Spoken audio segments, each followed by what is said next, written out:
اسلام قبول کرنے سے کئی سال پہلے حضرت عمر بن خطاب رضی اللہ تعالیٰ عنہ ایک دفعہ تجارتی قافلے کے ساتھ مال لے کر مکہ سے شام گئے۔ قافلے میں قریش کے کئی اور بڑے سردار بھی شامل تھے۔ یہ قافلہ شام کے سب سے بڑے شہر دمشق گیا اور وہاں اپنا مال بیچ کر مکہ واپس روانہ ہوا۔ تھوڑا سا فاصلہ طے کرنے پر حضرت عمر کو یاد آیا کہ ان کی ایک رشتہ دار خاتون نے انہیں کچھ سونا دیا تھا کہ اسے بیچ کر اس کے لیے کچھ کپڑے وغیرہ لیتے آئیں۔ انہوں نے اپنے قافلے کے ساتھیوں سے کہا کہ فلاں عورت کا کام کرنے واپس دمشق جا رہا ہوں، کوشش کروں گا کہ یہ کام کر کے جلدی واپس آ جاؤں۔ حضرت عمر دمشق واپس گئے تو بازار بند ہو چکے تھے۔ مجبوراً وہ ایک مسافر خانے میں ٹھہرے اور سو گئے۔ تھوڑی دیر کے بعد اللہ کا ایک بندہ مسافر خانے میں آیا۔ اس نے حضرت عمر کو جگایا اور اپنے ساتھ اپنے گھر لے آیا۔ یہ بات واضح نہیں تھی کہ وہ شخص حضرت عمر کو پہلے سے جانتا تھا یا ان کے والد خطاب سے ان کی واقفیت تھی۔ انہوں نے حضرت عمر کی بڑی خاطر و مدارت کی۔ کھانا کھا کر تو وہ سو گئے اور ان کا میزبان رات بھر عبادت کرتا رہا۔ صبح کو حضرت عمر بیدار ہوئے تو ان کے میزبان نے کہا کہ اکیلے بازار مت جانا، بازار میں لٹیرے اکثر مسافروں کو لوٹتے رہتے ہیں، میرے ساتھ چلنا۔ یہ کہہ کر وہ سو گیا کیونکہ رات بھر جاگ رہا تھا۔ حضرت عمر نے اسے جگانا مناسب نہیں سمجھا اور اکیلے ہی بازار چلے گئے۔ ابھی بازار کھلا بھی نہیں تھا، وہ بازار کھلنے کا انتظار کرنے لگے۔ کچھ دیر کے بعد ایک عیسائی پادری اپنے نوکروں کے ساتھ آیا اور حضرت عمر کی طرف اشارہ کر کے اپنے نوکروں کو حکم دیا کہ اس شخص کو پکڑ لو، یہ گرجے کا کام بہت اچھی طرح سے کر لے گا۔ اس زمانے میں حضرت عمر بڑے تن و من پہلوان تھے۔ پادری کے نوکروں نے اس کو پکڑ لیا اور ایک پرانے گرجے میں لے گئے۔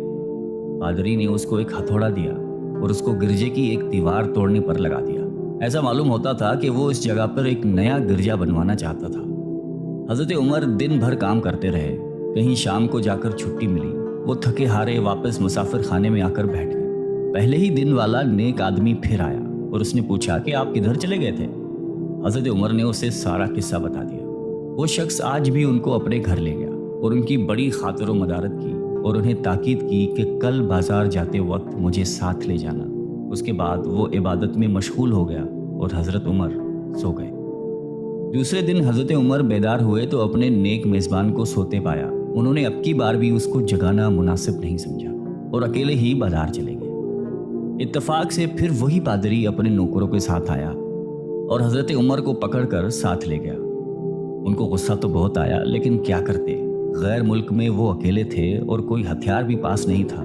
دوسری طرف پادری کے ساتھ 7-8 نوکر تھے اور وہ سب ہتھیار بند تھے۔ پہلے دن کی طرح ہی حضرت عمر ہتھوڑے کے ساتھ گرجے کی دیوار توڑتے رہے۔ جب دھوپ تیز ہوئی تو پادری اور اس کے نوکر انہیں کام میں مشغول دیکھ کر چلے گئے اور حضرت عمر دیوار کے سائے میں دم لینے کے لیے بیٹھ گئے۔ اتنے میں وہ پادری گھوڑے پر سوار چپکے سے آیا اور حضرت عمر کے سر پہ ضرب لگائی اور کہا کہ ہم سب گھر گئے تو نے کام ہی چھوڑ دیا۔ اب حضرت عمر کو صبر کی تاب نہ رہی۔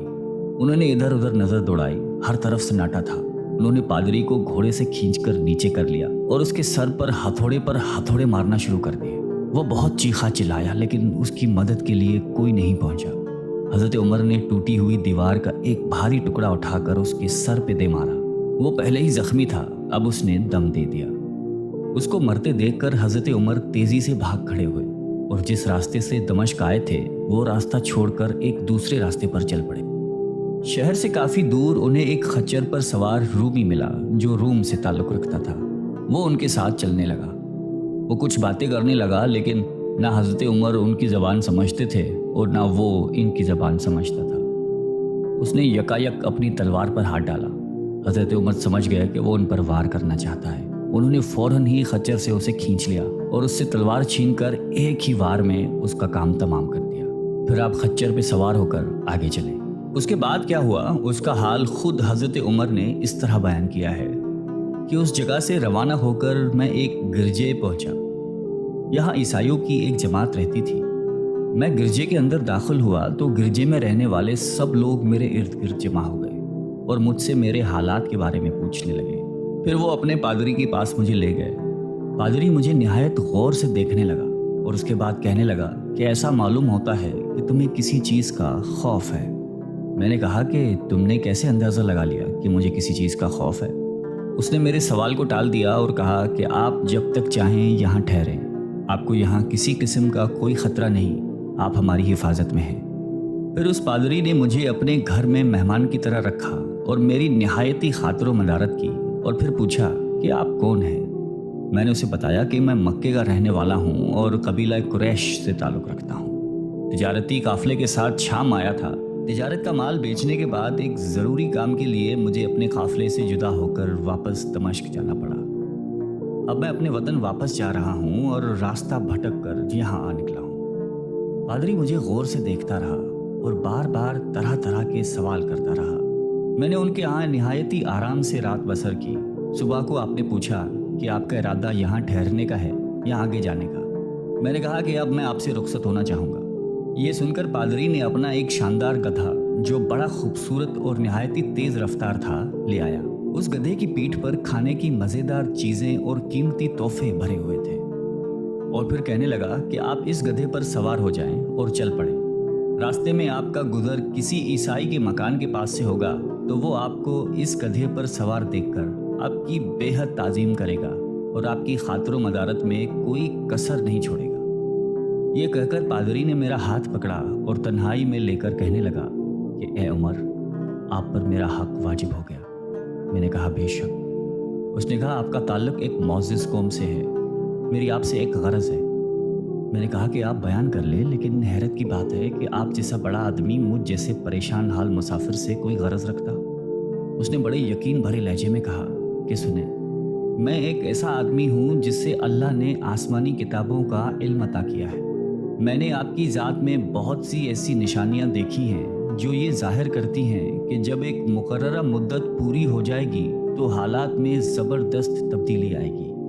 اس وقت آپ ہمارے ملک کے حاکم بن جائیں گے اور یہاں کے سب شہروں میں آپ ہی کا حکم چلے گا۔ اس کے بعد پادری نے اپنی جیب سے دوات، قلم اور کاغذ نکال کر کہا کہ میری غرض یہ ہے کہ آپ اس کاغذ پر لکھ دیں کہ اس گرجے اور اس کی جائیداد پر کسی قسم کا کوئی موصول لاگو نہیں کیا جائے گا۔ میں نے حیران ہو کر پادری سے کہا کہ آپ مجھ سے مذاق تو نہیں کر رہے؟ اس نے کہا کہ قسم ہے اس ذات کی جس نے عیسیٰ علیہ السلام پر انجیل نازل فرمائی، میں جو کچھ کہہ رہا ہوں وہ بالکل سچ ہے۔ آپ مہربانی کریں اور میری درخواست قبول فرمائیں۔ میں نے پادری کی باتوں کو اس کا وہم سمجھا اور جیسے اس نے کہا میں نے اسی طرح کاغذ پہ اسے لکھ کر دے دیا۔ اس کے بعد گدھے پر سوار ہو کر چل پڑا۔ راستے میں مجھے کئی جگہ پر عیسائیوں کی جماعتیں ملی۔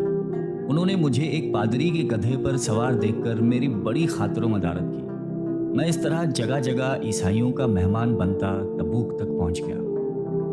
اللہ کی شان، جس تجارتی قافلے کے ساتھ میں گیا تھا وہ کافی دیر میرا انتظار کرنے کے بعد اسی جگہ سے چل پڑا تھا جہاں میں نے اسے چھوڑا تھا، اور اب تبوک میں ایک کنویں کے قریب ڈیرا ڈالے ہوئے تھے۔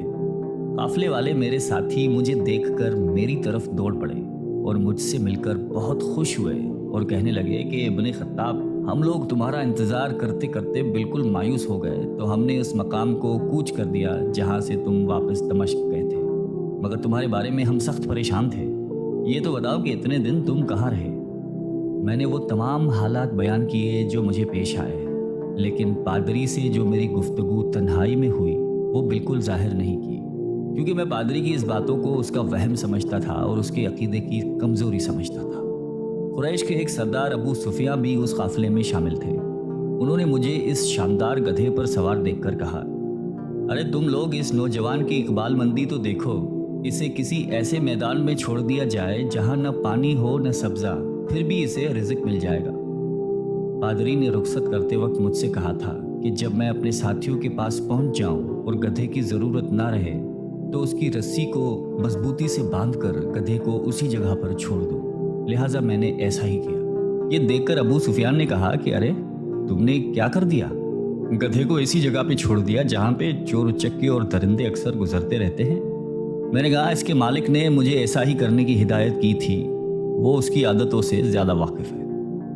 اب وہ جگہ گدھے والا کنواں کے نام سے مشہور ہے۔ وہاں سے روانہ ہو کر ہمارا قافلہ مکہ پہنچا۔ میری اور پادری کے درمیان جو گفتگو ہوئی تھی وہ مجھے بھلائے نہ بھولتی تھی۔ پہلے تو کئی دن تک میں نے اسے اپنے دل میں ہی رکھا، پھر مجھ سے ضبط نہیں ہوا اور یہ راز میں نے اپنے رشتہ دار خاتون کے سامنے ظاہر کیا جس نے مجھے سونا دیا تھا۔ وہ بڑی عقل مند خاتون تھی۔ اس نے مجھ سے کہا کہ اے ابن خطاب، میں تمہارے بچپن ہی سے تم میں اچھی نشانیاں دیکھ رہی ہوں۔ جب تم بہت چھوٹے بچے تھے تو میں نے ایک دفعہ خواب میں دیکھا کہ تم لمبے ہوتے جا رہے ہو اور تمہارا قد اتنا لمبا ہو گیا ہے کہ اس نے آسمان کو چھو لیا ہے۔ یہ دیکھ کر میں نے خواب میں کہا کہ ارے یہ میرے بچے کی کیا حالت ہو گئی ہے۔ کسی نے کہا کہ یہ لڑکا دنیا اور آخرت میں بھلائی پانے والا بنے گا۔ جاہلیت کے زمانے میں اس قسم کی باتوں کا مطلب میرے سمجھ میں نہیں آتا تھا۔ مکہ میں ایک شخص اہل کتاب یعنی یہود و نصارہ میں سے تھا جو بہت گمنام تھا۔ عام لوگ تو اس سے واقف بھی نہیں تھے، لیکن قریش کے کچھ سردار اسے پہچانتے تھے اور اس کی بہت عزت کرتے تھے۔ ایک دن دوپہر کے وقت میں اس کے ہاں گیا اور اس سے جا کر کہا کہ میں آپ سے چند باتیں کرنا چاہتا ہوں اور چاہتا ہوں کہ آپ ان کو اپنے دل میں راز بنا کر رکھیں اور کسی کے سامنے ظاہر نہ کریں۔ اس نے ایسا کرنے کا وعدہ کیا تو میں نے اپنے سفر کے تمام واقعات اس کے سامنے بیان کر دیے اور اپنے رشتہ دار خاتون کے خواب کا بھی ذکر کیا۔ جب میں اپنی گفتگو ختم کر چکا تو اس نے کہا کہ اے ابن خطاب، جس کو تم نے موصول کی معافی کا وعدہ لکھ کر دیا ہے وہ اس زمانے میں عیسائیوں کا سب سے بڑا عالم ہے۔ جو کچھ اس نے کہا وہ سب سچ ہے اور جلد ہی وہ سچ تمہارے سامنے آ جائے گا۔ جہاں تک تمہاری رشتہ دار خاتون کے خواب کا تعلق ہے تو اس سے یہ ظاہر ہوتا ہے کہ مکے میں ایک بہت بڑا انقلاب آئے گا۔ زمانہ ایک نئی صورت اختیار کرے گا اور آنے والے زمانے کے آسمان و زمین بدل جائیں گے۔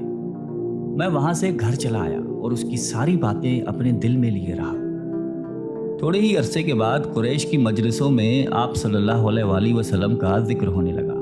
یہ لوگ اس بات پر چڑھتے تھے کہ محمد صلی اللہ علیہ وآلہ وسلم اپنے آپ کو اللہ کا رسول کہتے ہیں، لوگوں کو بتوں کی پوجا کرنے سے منع کرتے ہیں اور ایک اللہ کو ماننے پر زور دیتے ہیں۔ جلد ہی اللہ تعالیٰ نے اسلام کو ظاہر کر دیا اور مجھے یقین ہو گیا کہ حالات وہی صورت اختیار کر رہے ہیں جس کی طرف آسمانی کتابوں کے عالم شام کے پادری نے اشارہ کیا تھا۔ نبوت کے چھٹے سال حضرت عمر نے اسلام قبول کر لیا اور رسول اللہ صلی اللہ علیہ وآلہ وسلم کے جاں نثار ساتھی بن گئے۔ 11 ہجری میں آپ صلی اللہ علیہ وآلہ وسلم نے اس دنیا سے پردہ فرمایا تو حضرت ابو بکر مسلمانوں کے پہلے خلیفہ بنے۔ 13 ہجری میں انہوں نے وفات پائی تو حضرت عمر خلیفہ بنے۔ ان کے سفر نامے کی روایت کرنے والے راوی کا بیان ہے کہ حضرت عمر فاروق اپنے خلافت کے زمانے میں شام تشریف لے گئے تھے تو ایک بہت بوڑھا آدمی جس کے بال برف کی طرح سفید ہو چکے تھے عیسائیوں کی ایک جماعت کے ساتھ ان کی خدمت میں حاضر ہوا اور عرض کیا کہ اے امیر المومنین، کیا آپ مجھے جانتے ہیں؟ حضرت عمر نے فرمایا کہ اگر آپ شام کے فلاں نگر کے پادری ہیں تو میں آپ کو پہچانتا ہوں۔ اس نے کہا کہ جی ہاں، میں وہی پادری ہوں۔ حضرت عمر فاروق رضی اللہ تعالیٰ عنہ نے فرمایا کہ میں نے آپ سے لکھ کر جو عہد کیا تھا وہ آج بھی قائم ہے۔ اللہ تعالیٰ نے اپنے رسول صلی اللہ علیہ وآلہ وسلم کے ذریعے ہمیں عزت بخشی۔ انہوں نے ہمیں اللہ تعالیٰ کی پسندیدہ دین اسلام کی طرف دعوت دی اور ہم نے یہ قبول کی۔ آپ ہی نے مجھے ان باتوں سے آگاہ کیا تھا۔ اب آپ کو کون سی چیز اسلام سے قبول کرنے سے روکتی ہے؟ بوڑھے پادری نے حضرت عمر کی باتیں سن کر اسی وقت اپنے ساتھیوں سمیت